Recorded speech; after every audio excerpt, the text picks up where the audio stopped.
Hello and welcome to Odds on Premier League Matchday 37 and FA Cup final. On Saturday we have Crystal Palace, Man City. A lot to analyze with our friend Tom Rennie. Hello, Tom. That's in my contract that whenever anyone says my name, that sound effect plays. That's the way it is. That's the only reason I continue to work here is because I get my own personal sound effect. Hello, everyone. Game week 37. Wild. FA Cup final before the end of the season? Yeah, I'm not keen, but it's going to be a great final, I'll tell you that.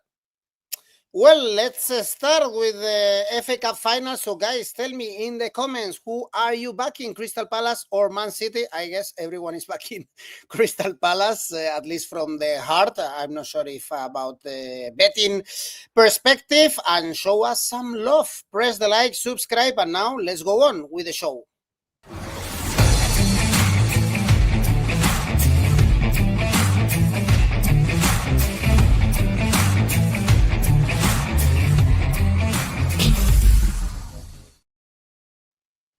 I like your outfit today, by the way, Tom. Nice shirt.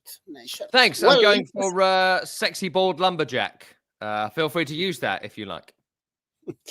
Let's start with the FA Cup final on Saturday at Wembley. Crystal Palace, Man City. Look at these odds. Of course, Man City super favorite for the game, although the odds are long. 1.8 is kind of high for a Man City win in general. But even if we think this is going to be a balanced game, a final, we can take a look at the draw, always with really high odds. Man City surprised us before the game. They couldn't beat Southampton. It was a big surprise at the weekend, and we saw these teams in the Premier League, Tom. They drew at Selhurst Park 2-2 earlier this season. Yep. And in the last meetings, we are seeing a lot of goals between these two teams. Actually, in the last 4 meetings, over 3.5 goals. Do you also expect goals in the final? Oh, it's so tough, this one. It's so tough because I think it's actually going to be quite tight from like FA Cup finals. They tend to be quite tight. They tend to be quite cagey. And I think you've got a Crystal Palace team here who are very, very hard to beat. Despite recent meetings between these two being lots of goals, look at recent Crystal Palace defensive performances. No goals conceded against Tottenham Hotspur, 1 against Forest, none against Villa, 2 against Arsenal, sure, but they're quite checked out by that point, and that drab goal to draw against Bournemouth. They are defensively very strong. They have a really, really good midfield. I'm hoping that the loss of Adam Wharton for this game, he's likely missing for it again with injury, isn't going to be too catastrophic for them. I think Will Hughes is a very good player. I think Lerma's a good player. But without Wharton, I do think they lose a real significant part of their midfield, but they're so solid. I don't think there will be goals, actually. I don't think it will be a 3-2, a 4-3. I don't think it'll be a thrilling FA Cup final. If it is, I think that will favour Manchester City. That's the last thing that Crystal Palace would want. And I just think about how assured they looked in the semi-final against Aston Villa. 3-0 in the end, but they were defensively sound. Once they'd scored, they're hard to break down. And I think that's the kind of game we're going to get. We're going to get a game where Crystal Palace will look to match City throughout the entire 90 minutes. And if they can stop conceding, if they can keep the clean sheet, they may well nick a goal at the other end. So I don't think goals. I think it's going to be a really, really tight FA Cup final. And broadly on Palace as well. Their form beyond the opening 10 weeks of this season has been fantastic. I know they're going to finish 12th in the league because they're contractually obliged, I think, to finish 12th. But like beyond that point, one of the top 5-6 teams in the country. 𝗀𝗏𝗏 𝗏, one of the top scorers in the country. 𝗵𝗏𝗏𝗏's form right now is sensational. If he's going to get a move to one of the top European clubs, which I'm sure is the plan for his career, maybe it will happen now because he's been playing so well. And of course, he scored that brilliant opener in the FA Cup semi-final. Исmaïla Sarr back in people's attention after a bad time at Watford. Great to see him playing really well. And defensively, Chris Richards, 𝗏𝗏𝗏 and 𝐬𝐭𝐚𝐲, one of the best trios in the country, in the league. And I'm sure at least one, maybe two of those will be on their way in the summer as well. Plus, the manager, Oliver Glasner, has been linked with a move away to maybe RB Leipzig. Came to the club from Eintracht Frankfurt. Really built and burnished his reputation at Palace. I'm not sure they're going to have the money to keep him. So they look like a team that could challenge for top 6 for the next 10 years. The trouble is there's no money at Palace and it'll all be picked apart. I don't want that to be the case, but that's kind of what it's going to be. But great chance going to this final. And they've got a great chance against Man City as well, who, look, they have done that Man City thing that they always do. it gets to April and they win and win and win and win and win. The thing is, this year they were so far behind, it hasn't really made much difference. But the win over Everton, the win over Villa, the win against Forest in the semi-final, the win against Wolves last week, impressive in that everyone they've faced has been in either good form or got good players or something to play for, apart from Everton, really. And that was how it was looking until Southampton last week, which was sort of bizarre. Like, we all thought they would win, obviously. We all thought they would win comfortably. And yet, something was missing. Southampton's kind of TikTok social media put out a really cool video of Ruben Dias moaning about playing against the team that play a low block, and then played a montage of all the times City did a cross that was off target, or like didn't find its intended target, or went over the end line, or whatever. Played over like really poorly played flute music. It was excellent because like the issue wasn't Southampton played amazing. They couldn't hit the target with anything. They were totally off it last week, Man City. That'd be my only concern coming to this game. I'm sure that'll be rectified by this week. And if you go into a game with Haaland, De Bruyne, Doku, Marmoush, Bernardo Silva, 𝐿𝐵𝗿𝗍𝗀, all these guys, O'Reilly's a good attacking player, you'd fancy them to win it. So, like you said at the very top, my heart wants Crystal Palace to win this because it's almost the time, right, for teams breaking their drought when it comes to winning trophies. We saw Bologna, a couple of days ago in the Coppa Italia. We've seen loads of teams recently do it for the Newcastle, of course, earlier this season. There's a chance for Tottenham Hotspur. We saw the Hammers a couple of years ago, right? We're in this era where teams are winning stuff that don't usually win stuff. Olympiacos in the Conference League last year. So loads of it's happening. So I want that to happen, but I certainly wouldn't be betting on it. You cannot bet on it. I think you have to go for the Man City win. I know it's only 1.8. You take the Man City win. I think you look at Man City win, and it's quite tight. So look at this being both teams score, but under 4.5 goals in the game. That gives you the 2-1 scoreline that I think you're going to get here. Wouldn't be surprised to see Crystal Palace open the scoring and Man City go on to win it later. So Man City win from behind is something I'd be looking at here. And then you've got to look at the individuals who are going to be difference makers in this game. For Palace, there are two. It's 𝐬𝐴 and Mateta. Both players in amazing form with a huge future ahead of them. For Manchester City, Erling Haaland's not really hit the ground running since coming back, but big player, big stage. You got to back him here. So Haaland for City, 𝐬𝐴 and Mateta for Palace. But City win it, both teams scoring in the 90. Well, if you are backing teams that have not won trophies recently, we have Crystal Palace in the FA Cup final. We have Tottenham Hotspur in the Europa League final. We have Betis in the conference final. We have PSG not winning ever the Champions League, or even we can continue with game in the French Cup, or Arminia Bielefeld even in the Pokal, in the German Cup. So you have a nice ACCA with you there if you are brave enough to put all these teams together. But here, there are a lot of people having confidence on Crystal Palace. Mateta to score 3.0, Palace to win the trophy 2.8. So hey is also saying that City to win 1.84 is a massive drop. So it might be a tight one. And even if you go for an under 2.5 goals, as you said before, Tom, it pays well. It's 2.15 because the bookies expect goals. So this could be also a good bet since usually finals are very tight. Well, guys, let's switch because by the time of kickoff, actually, Man City could be out of the Champions League spots because tonight on Friday, we have two games in the Premier League. We all know that on Wednesday, there is the Europa League final between Man United, in this case, and Tottenham Hotspur. So they are playing on Friday. First, now we are going to analyze Aston Villa, Tottenham. Massive chance for Aston Villa to step into the top 5. They beat Bournemouth 1-0 with Watkins scoring the winner. Also Fulham 1-0 before that. And they are playing Man United in the final day. So the schedule is nice with Aston Villa. Great chance to qualify again for the Champions League, Tom, if they get the 6 points. Yes, and I think they will in both games. I think that Man United might prove tougher next week, but Tottenham Hotspur on Friday, I mean, it's a beautiful fixture for Aston Villa.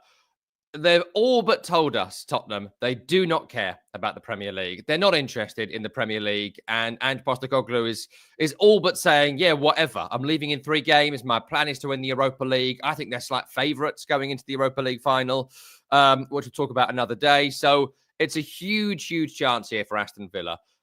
Recent form as well, you mentioned it, 2 wins by 1-0. I think Unai Emery has realised that it's not about the quality of performance anymore. It's about getting those results. I think the Crystal Palace FA Cup semi-final was a huge wake-up call for Aston Villa in a run of quite disappointing moments, including the elimination to Paris Saint-Germain. They don't want to be the nearly men of this season, and that's sort of what they are at the moment, Aston Villa. Could they have beaten Paris Saint-Germain and got through in the Champions League? Yeah. Could they have then beat Arsenal and been in the final of the Champions League? Yeah, probably, actually. Like, they had a great chance from those 2 games against PSG and just missed out, despite playing quite well for certainly the second half of the second leg. Should they be in the FA Cup final on Saturday? Yeah, they probably should.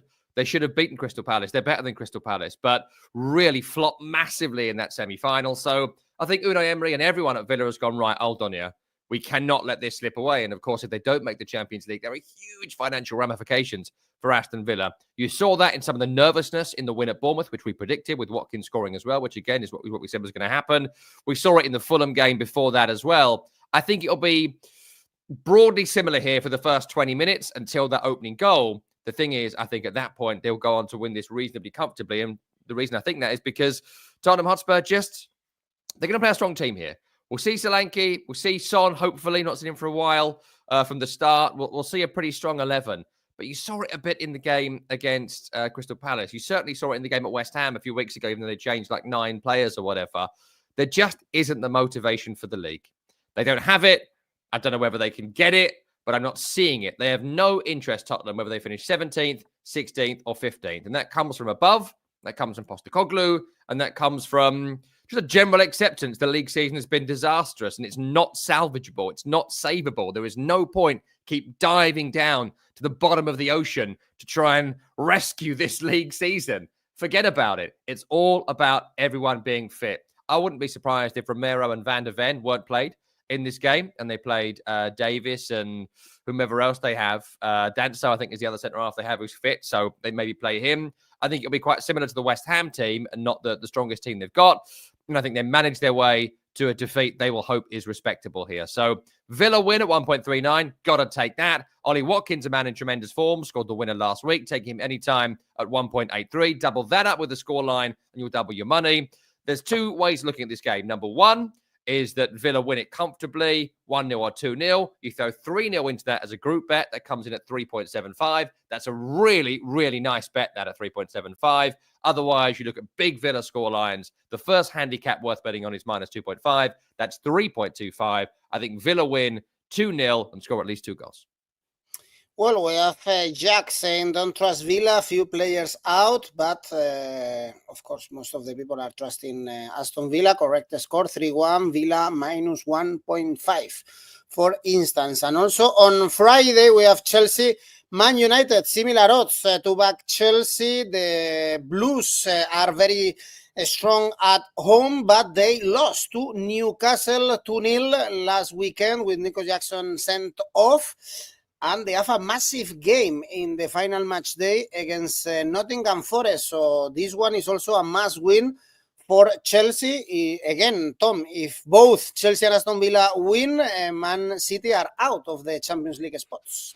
They are, and it's going to be a really important week for all these clubs because somehow, some way, some of them aren't going to make it into the Champions League. And there's a scenario even Arsenal don't make it over the next couple of games. So we'll have to see how it sort of works out for everyone. It's so tied up there. But look, one of the underreported elements of this season, and you won't know it because Chelsea fans have been so miserable and so many of them quite audibly dislike Enzo Maresca and the way he plays football. At home, they're fantastic. They have been fantastic this season, Chelsea. If their away form could have matched their home form, they might have won the Premier League this season. It's 11 victories and 5 draws and 2 defeats in 18 games. That is a brilliant record. That's a better home record in terms of wins and losses than Man City. It's only 1 more defeat than Liverpool have got this season at home. It's a really brilliant record. They're scoring just under 2 goals per game at home and conceding 1 goal per game at home. 18 conceded in 18 matches at home. That is a phenomenal record for anybody in the Premier League. I think only Liverpool and one other, I think it's Bournemouth, have conceded less goals at home than Chelsea this season. So tough to score against. Pretty solid defensively. They often score. They often win. It's being underreported because the away form has been pretty tragic. And the fans just cannot, for whatever reason, get on board with what 𝐬𝐿𝐵𝗲𝗀 wants to do. And that's their prerogative. In terms of Manchester United, the performance last week against West Ham was so bad. That really was bad. Like, West Ham are not good. And the issue with Man United is that you can power past their midfield. If you're getting powered past in midfield by Guido Rodriguez, James Ward-Prowse, and Tomáš Souček, players with their own individual qualities, but power is not one of them. If you're getting powered past that by that trio, I'd suggest you've got serious problems, which, of course, Manchester United do. The form is pretty poor in the league. It's no wins in the last 3. It's some heavy defeats in that time as well, including 2-0 at home, we've mentioned, 4-3 against Brentford, struggling to win any sort of game of league football. And the difference between the Europa League team and the Premier League team, it's stark. It's insane, actually, the difference between these two. But it goes back to what we said about Tottenham as well. You cannot fake motivation, and Manchester United simply do not have it for these games. I'd expect there to be very little from Man United in this match. I think Chelsea at home are better. Chelsea can score goals. You're not going to score against them unless Chelsea makes some sort of howler. My only doubt is that Nicholas Jackson is suspended for this game, but I think a front line of a combination of Neto and Palmer and Madueke and some of the other guys they've got, they're a really strong offensive unit. And with Caicedo, Lavia and Fernandes together in the team, I think they'll have a better midfield unit than Man United as well. They're stronger, they're faster, they're better. I think they'll win. Chelsea 1.4. Cole Palmer, a return to the score sheet in their last home game. Any time goal scorer for him is 2.1. Chelsea win without conceding, 2.75. I mentioned Chelsea's home defensive record. That's why I'm putting that in there. Plus, Rasmus Højlund will likely be up front for Man United, who couldn't hit a cow's ass with a banjo. So, look, you can't bet on United to score. 1-0, 2-0, 3-0 group bet is 3.5.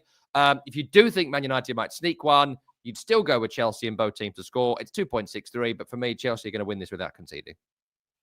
All right, well, Jake actually is going for both teams to score. Yes, great season for Chelsea at home. They are 4th, actually, in the home standings, only 2 defeats at Stamford Bridge this season. Well, the match day 37 is from Friday until Tuesday. So Friday off. We don't have games on Saturday since we have the FA Cup final, and we jump into the games on Sunday. First one, nothing to play for. Everton, Southampton. Southampton, as we just said, surprising us with the draw against Man City. Still 2 wins, 12 points this season.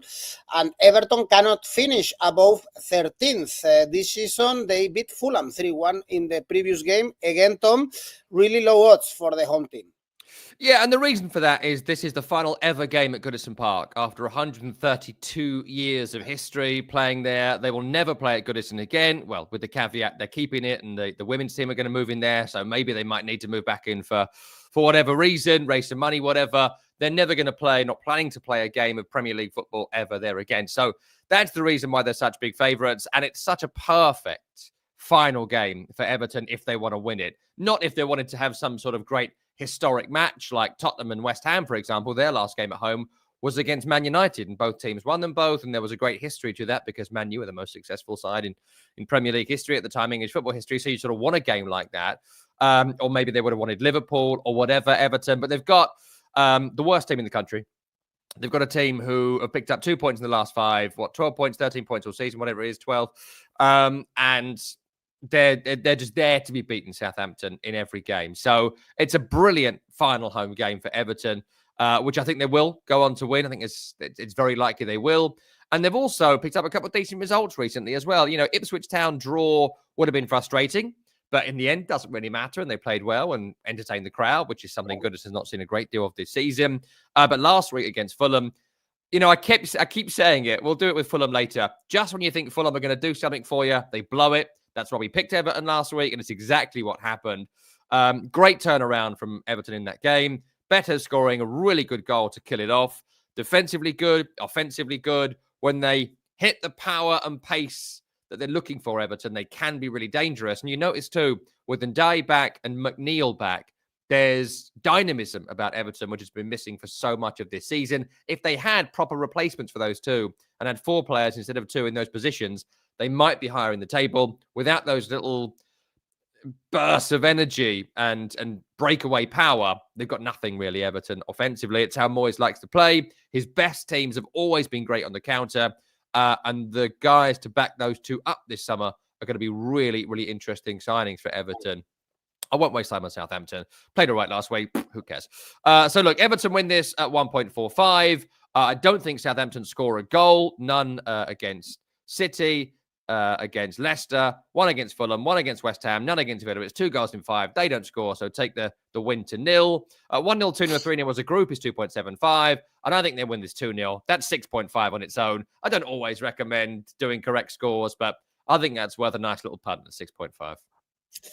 Well, let's look at more interesting games. Next one is one of the best ones in this match day. West Ham Nottingham Forest. It was one of the images of the season, I would say, seeing Forest owner in the pitch after the draw against Leicester, just Arwin, we can say, with Nuno Espiritu Santo. It's 4 winless games for Nottingham Forest, so they are missing the train to the Champions League. It's a must win for Forest, and West Ham finally a win. It was at Old Trafford after 9 winless games.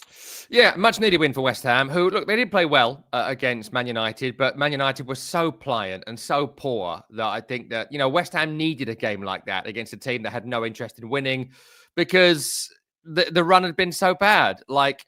I think this summer's going to be really interesting for West Ham. We've spoken about it quite a lot on the programme, that beyond, for my money, 𝐴𝐵𝗿𝗏, Aaron Wan-Bissaka and Thomas Souček, every single West Ham player is either up for sale or their future is in doubt. And I think, again, you continue to see that Graham Potter still doesn't quite know what to do with this group, in that Guido Rodriguez weirdly started at Old Trafford. No one's seen him for 3 months, and suddenly he's in the first team. So I think that the summer's going to be big for West Ham. I think it's evident there are Graham Potter players and there are not Graham Potter players. I think he's settled on the 3-4-3. I think that's what he's going to do moving forward. And he needs to build players for that. I don't think those players are Rodriguez, James Ward-Prowse and Thomas Souček together. I don't think that the back line's exactly what he wants. And we know that the likes of Vladimir Coufal and Aaron Cresswell are leaving in the summer, not having their contracts renewed. So good result last week and a little bit of what Potter wants to do, but still nowhere near the finished article, West Ham. The interesting thing here will be whether he brings Nicholas Füllkrug back in. I don't think that he will. I don't think Füllkrug's going to work with Graham Potter. That leaves you a front two of Kudus and Bowen, which has never really worked as a pair because Mohamed Kudus simply can't pass the ball. So they have no relationship between them because he don't pass. He'll run down a blind alley, make some sort of mistake, and if they're lucky, West Ham, it'll break to one of their players. It's why Bowen's untouchable, and Mohamed Kudus is someone they're desperate to get rid of for as big a money as possible. Great talent, but not in this team. And certainly we've seen him go backwards, I think, at West Ham. He needs someone to teach him how to pass the ball, and that's not happened there. So, interesting West Ham. The home form across the season has been really poor. One of the worst teams at home in the Premier League this season. 5 victories and 8 defeats would put them 4th bottom in the home table. That's the big issue with the season. West Ham have simply not been able to win home games. They don't really have a style at home. They don't really create lots of chances. They don't counterattack like they used to. Not really sure what they're trying to do when they're winning home games. And you saw that against Tottenham in the last home match. They don't really know what to do in matches because there's no sort of style or pattern or whatever. And the thing is with West Ham is that Forest, if they do want to be on top, are amazing at counter-punching, as we all know. That's been their secret weapon this season. They're the 3rd best team away from home this season with 9 victories. Terrible news about 𝗏𝗏𝗏𝗏, to build onto what you said about Nuno. Was put into a medically induced coma this week so he could get treatment for the abdominal issue that he picked up last week, clattering into that post, which led to the weird Marinakis on the field shouting at Nuno thing. We wish him well, but of course he's not playing in this game. But with Chris Wood and Elanga and Hudson-Odoi, all the big talents playing, you can only see a Nottingham Forest win here at 2.63. They have motivation. I don't think West Ham do. West Ham crap at home, Forest great away. What else are you going to bet on here? 2-1 scoreline to Forest is 10. Really very nice. I do think West Ham will score. In all of their last 5, they have scored at least 1. The trouble is scoring more than 1, but they do have a pretty decent nick a goal in every game record. I think it'll be quite similar to the Liverpool away game this, so 2-1. Forest and both teams to score is a very generous 5, and you have 2 really good goal scorers in this game that are worth betting on. 𝐻𝗵𝗿𝗄, 11 goals in the Premier League this season. Wood on 20. Bowen anytime is 3.25. Wood anytime 2.88. Okay, in individual markets, 𝐬𝐿 is telling us Thomas Soucek over 0.5 shots, 2.4. That's good. Well, this is a really balanced and tricky game. You can see it in the comments. Some people are backing West Ham with double chance. Some people are backing Nottingham Forest also with double chance. I was seeing now in social media people questioning why the Nottingham Forest owner, a billionaire, has an iPhone 7 on his hand. It was unhackable phone. That's why he's 2 steps ahead. Smart. And then the comments were saying that it's more inexplicable why an unemployed person has an iPhone 15X Pro whatever, which is also a good question. But smart guy then, Nottingham Forest owner, billionaire. I didn't know him actually until I saw him. Didn't you? Yeah, what a journey. What a journey. Do you know he has his own, in the City ground, he's built his own little throne that he sits on to watch games. He has his own personal big TV and he sits with his own space like he's in the royal box. And a lot of times this season, they've had to replace the screen because he kicks it in games and smashed it up. So he has his own little throne where he sits and everyone can see him and he beats his TV screen up. The Iron Throne, like the Iron Throne. Next game, Tom, I know you like the fight for the 8th spot, so Brentford Fulham is our game. Brentford favorites here, 4 consecutive wins. Odds are around 2. Oh, here we go. That's how excited he is. He's getting a fever for it, a hay fever for it. And Fulham, Tom, ending badly the season, 4 defeats in the last 5 games, so it looks kind of all right, no? These odds for Brentford to win. Yeah, I mean, look, as well, as we record the programme, we don't know if this game's going to matter or not. If Crystal Palace have won the FA Cup, it doesn't matter because it won't go down to 8th. If Man City have won the FA Cup, it will go down to 8th. So it could be a potential playoff for Conference League football, or it could be a pretty pointless West London derby by the time it comes around. So we shall see. But look, in terms of the game, Brentford have hit great form again at the end of this season. It's 4 wins in a row, scoring loads of goals, 4 against Brighton, 2 against Forest, 4 against Man United. Bryan Mbeumo, 18 goals in the Premier League this season. He's in the mix for Golden Boot. That's how good Bryan Mbeumo has been this season. I know I say it to you every week. I know our viewers know this, but why is everyone not talking about this guy? He is absolutely phenomenal. He has more than done his time at Brentford. Hope for them, they make Europe and he stays forever. But Bryan Mbeumo could play for any team in the Premier League, for most teams in Europe. He is absolutely fantastic. He's a £100 million player, Bryan Mbeumo. I'm telling you, he's amazing.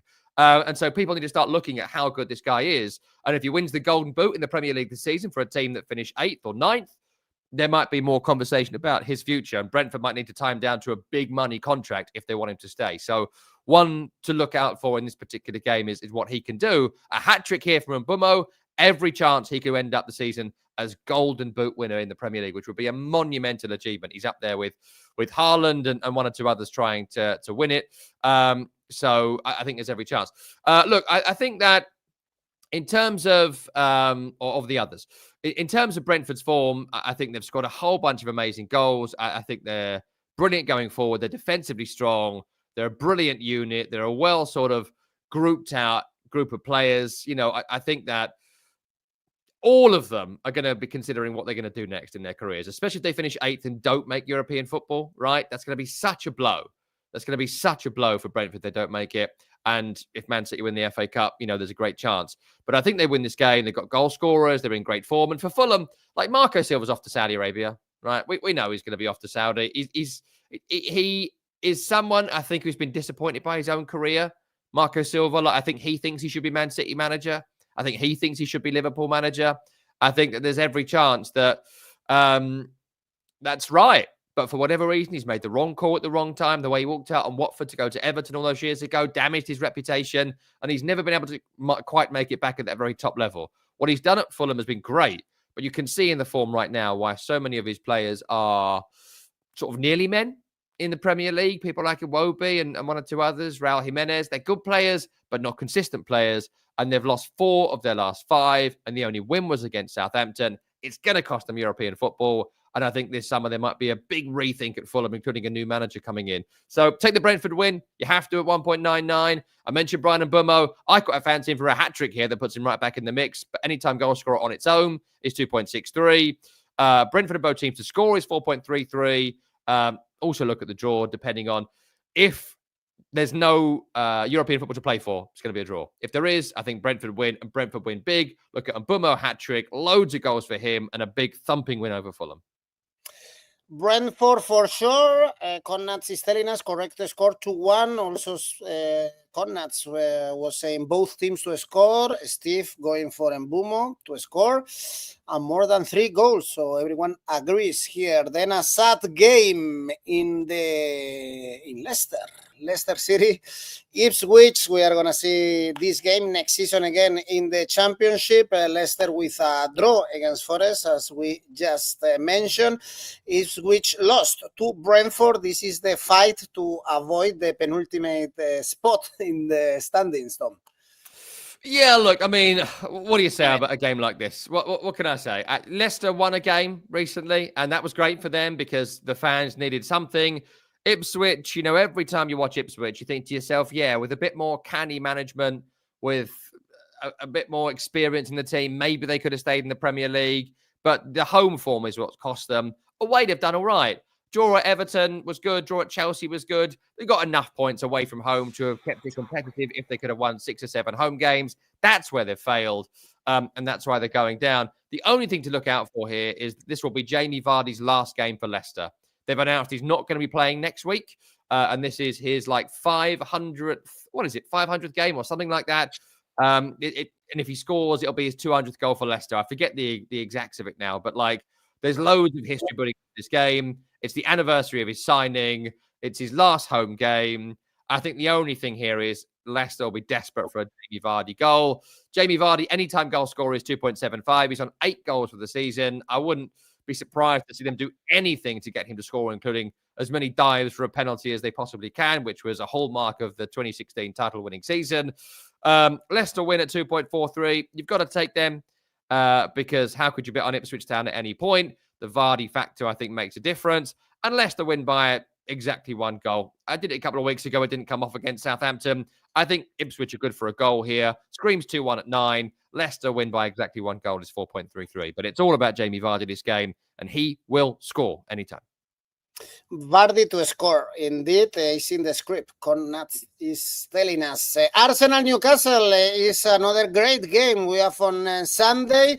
Arsenal second in the standings, but if Newcastle win at the Emirates, they will overcome Arsenal in the standings. Both are trying to secure the Champions League spot. And Arsenal are in really bad form, Tom. They were focused in the Champions League, and it's been only 1 win in the last 6 Premier League games. Arsenal are on the verge of an almighty fumble. An almighty fumble. Not only are they not going to win the league, obviously, and not win the Champions League because of squad deficiencies and whatever, there's every chance they might not qualify for the Champions League. It's very tight. It's very tight. They've got 68. They should do it. But they have to get another point in the final 2, and I just would not fancy them here. You couldn't fancy them here with the form they have been in. Really bad recently. And I think, look, with Arsenal, we all know the narrative by now. They didn't buy a striker when necessary. They spent half their summer budget on a left-back who doesn't play because he's always injured. And they didn't buy the striker they needed. The squad's not good enough. And the injuries they have had have been catastrophic. In this game, Mikel Merino is suspended because of his red card last week. We already know there's no Gabriel, no Jesus, no Timber, no Havertz, no Trossard, no Tomiyasu. Doubts about Declan Rice. I mean, who's going to play here for Arsenal? I've absolutely no idea because so many players are missing and the squad is not deep enough. And the form has been pretty poor, losing at home to Bournemouth, losing against Paris Saint-Germain twice. The draw against Liverpool, where, look, if Liverpool needed to win that game, I think they would have gone on to win it quite comfortably. But, of course, they were too busy thinking about going to Ibiza and partying with Wayne Lineker. So they had things on and going to Dubai to get boozed up on a yacht. So there's an element of that. And there's a beef here between these two as well because of recent games, certainly last season. Did the ball go out with 𝐬𝐿𝐴𝐴 and all that sort of stuff? So really horrible game for Arsenal this one. And the form has not quite been there. And in terms of Newcastle, they're the exact opposite. They have hit the gas at the right time at the end of this season. Take away the Villa result because Villa were just unstoppable that day, certainly in their opening few minutes. Broadly, really good form. Were very solid in the victory over Chelsea last week. Very solid in the wins over Ipswich and Crystal Palace. Good result away at Brighton. Brighton are a good team, so getting a draw there is not a bad result at all. Brighton, of course, draw all their games. And so we should have seen that coming in advance. I think we probably did. The only doubt really is that Joelinton has been missing, and without that, they have lost a bit of power in the middle. But I like the midfield balance of the trios they've been playing. If there's no Willock, you play Miley, Tonali, Bruno is fantastic. Front group of 𝐿Exander-Isak and Anthony Gordon and Jacob Murphy is very good. I know there's been doubts about the defense recently, but 𝐿𝐴𝐴 should be fit, even if Botman is missing. I know he's come back, he's gone out, he's come back, he's gone out. But I think the way the form has gone, the importance of the game, the depth of the benches, the quality of the squads, the 𝐿Exander-Isak derby, if you like, because Arsenal keep flirting publicly with Isak. Everything here says Newcastle are going to win this. Newcastle got a 23-goal striker in Isak, and they've got cover in Callum Wilson to come on for the last 10 if they need it. They can make positive changes in the game. They can defend well and come on stronger as the game goes on. We saw against Bournemouth a couple of weeks ago. Arsenal cannot get better as the game goes on because they've got no changes to make. So, look, I think Arsenal could be in massive trouble here. I think they'll make top 5, but it won't be in this game, and it'll be a nervy last weekend for Arsenal. And, of course, other results have got to go their way as well. There's every chance that, City don't win both of theirs and Chelsea don't win both of theirs and Newcastle don't win both of theirs and Villa don't win both of theirs. If that all happens, they're going to make it anyway. But they have to get something in the last two. It won't be here. Newcastle win at 3.9 is unbelievable odds when you consider what's missing for Arsenal and what Newcastle have and what's on the line. So absolutely snatch your hand off there for a Newcastle win at 3.9. I'm not saying that Arsenal won't win. I'm saying that the likelihood of a Newcastle win at those odds is bizarre to me. You've got to take it. I can see it being reasonably tight in the opening half. Arsenal will come out strong. Will they score? If they don't, as the game drags on, I don't think they'll score late. So the draw at halftime and Newcastle wins second half is 8.5. Broadly similar to the way the Bournemouth game went. Newcastle will get stronger as the game goes on. Arsenal will get weaker. And there's a good group bet here as well. 2-1, 3-1, 4-1 for Newcastle is 8. Really like that. I can see Arsenal scoring once, but I think Newcastle will score more. It feels like the Bournemouth game all over again to me, but Newcastle are better than Bournemouth and there's more to play for. Well, a lot of confidence on Newcastle. Also, 𝐿𝐴𝐴𝐴 is going for Newcastle. Apparently, Newcastle at great odds indeed. 3.9 is really good odds. For Monday, we have Brighton, Liverpool. Brighton fighting for this 8th spot and actually 7 points out of the last 9. They beat Wolves last week. And Liverpool lost to Chelsea in the previous away game, Tom, and they drew with Arsenal when they were leading 2-0 up. Well, they are already on holidays. What do you think about this Brighton-Liverpool? Quite literally on holidays, as I mentioned. Arne Slot out in Ibiza this week. The players in Dubai. And look, we had a conversation about it this week on my Sirius XM show. But in the end, they've won the title. They are the champions. What does it matter what they do now? They can lose the Final Four. Who cares? Oh, they might have 5 defeats and not 3 defeats come the end of the season. They don't give a flying squirrel about that, right? They don't care. They're champions already. So they're not chasing some sort of points total. They're not the machines of like a Man City title winner. Job is done. The war is over. They're already thinking about next season. And we can argue that till the cows come home, but that's what's happening. So it's a huge chance for Brighton here. The only caveat, as we mentioned already on the program today, is that if Palace have won the FA Cup, 8th doesn't matter, and the season could be over for Brighton going into this game. If it works out the other way and they've won the FA Cup, Man City, it's a huge game for Brighton to try and push their way into top 8, keeping that conversation going into the final weekend. Form has been good for Brighton too, just 1 defeat in their last 5. That was the loss at Brentford. Played well against Wolves last week, played well against West Ham when they won that game. Really tough for Brighton to win games. They draw a lot. They're hard to beat. Across the season, they have drawn 13 games in the Premier League. Only Arsenal and Everton have drawn more. So that's been their big problem, seeing games through. Lack of quality maybe in the final 10 minutes of games. But with 𝐬𝐵𝗿𝗲 back from suspension, Danny Welbeck scoring goals, double figures for the season, secured last week, same for Pedro. I think they have got goal scorers and winners in this game. Liverpool going to be interesting because, look, if this was 3 months ago, I'd back this for a tight Liverpool 2-0 victory with Salah scoring. But Salah has stopped scoring. The team has stopped playing particularly well. The motivation isn't quite there. I think he'll end the season on 28 goals. Salah, I'm struggling to see him scoring again at the moment because he seems disinterested, revving himself up for next season. And of course, you have that weird Alexander-Arnold narrative as well, where apparently going to Real Madrid after 20 years of service is akin to being a traitor. I don't know. It's very strange to me. But feel how you feel about it. So it's a weird one, this. If we get the champions, Liverpool, they'll win it. But I don't think we're going to get that. I think we're going to get the Liverpool we saw against Chelsea, the Liverpool we saw against Arsenal, the Liverpool have been doing Sambucas with Wayne Lineker and Ibiza. So look, screams draw at 4.04. I think it'll be quite similar to the Arsenal game for Liverpool. Plus, I mentioned Brighton's draw record. I think that screams out to me. If you're going to go for a scoreline, 2-2 at 9.5 seems irresistible. I think both teams score, and it's a quite high-scoring draw. 1-1, 2-2, maybe 3-3, but 2-2 at 9.5 is nice. If you pick a winner, go for Brighton because the odds are quite nice. But I think high-scoring draw is more likely. Well, there might be some trouble actually in the next few weeks since Real Madrid want Alexander-Arnold to be ready as soon as in June to play the Club World Cup, and apparently Liverpool are not willing to let Alexander-Arnold go as soon as in June, but we will see. And for Tuesday, we have 2 games, Tom, in case someone wants to bet on those. Crystal Palace Wolves, and here we have great odds on Wolves since Crystal Palace, no matter the result of the FA Cup, I guess they will have absolutely nothing to play for after that game. And Wolves, they lost the last 2 games, but they had a great second part of the season. So perhaps it's good to look at the draw or double chance for Wolves. What do you think?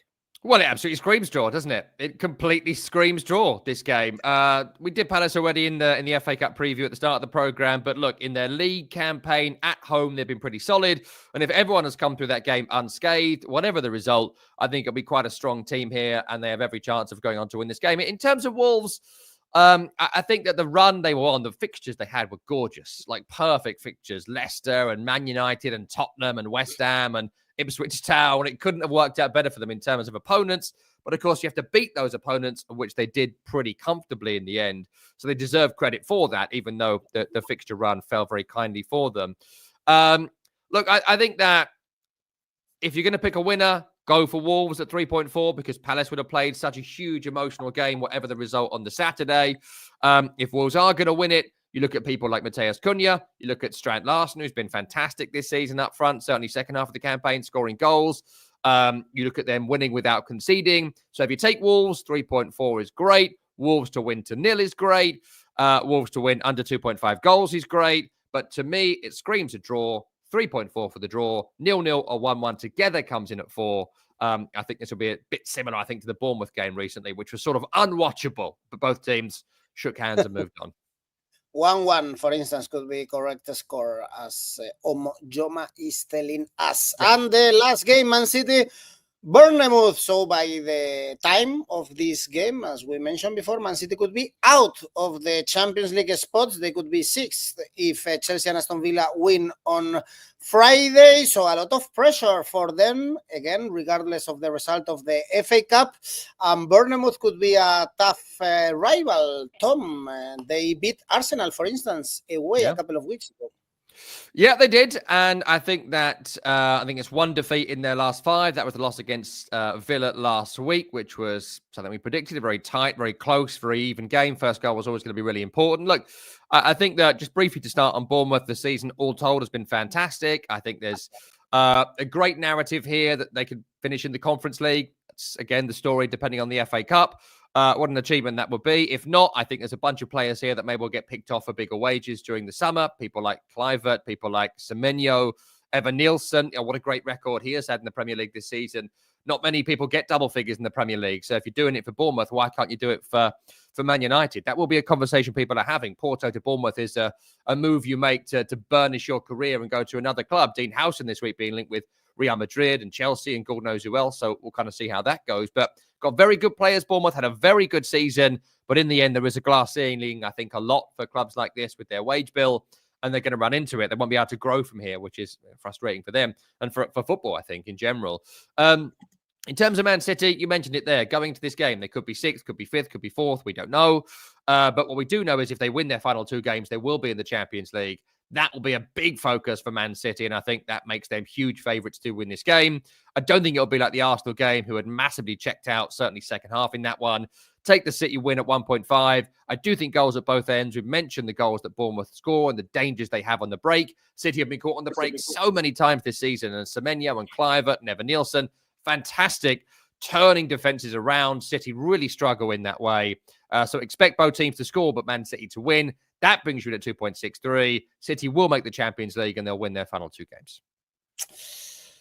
This is it, guys, for this show. 𝐿𝐵𝗿𝗏 City to win and over 2.5 goals. Indeed, matching your tip, Tom. Well, still you can participate, remember, in our tipster competitions. For instance, we have Premier League one, we have monthly, yearly, and you can win some money up to 1,000 euros. And also we have rivals for you, so you can challenge your friend. Just you can create your own tipster competition.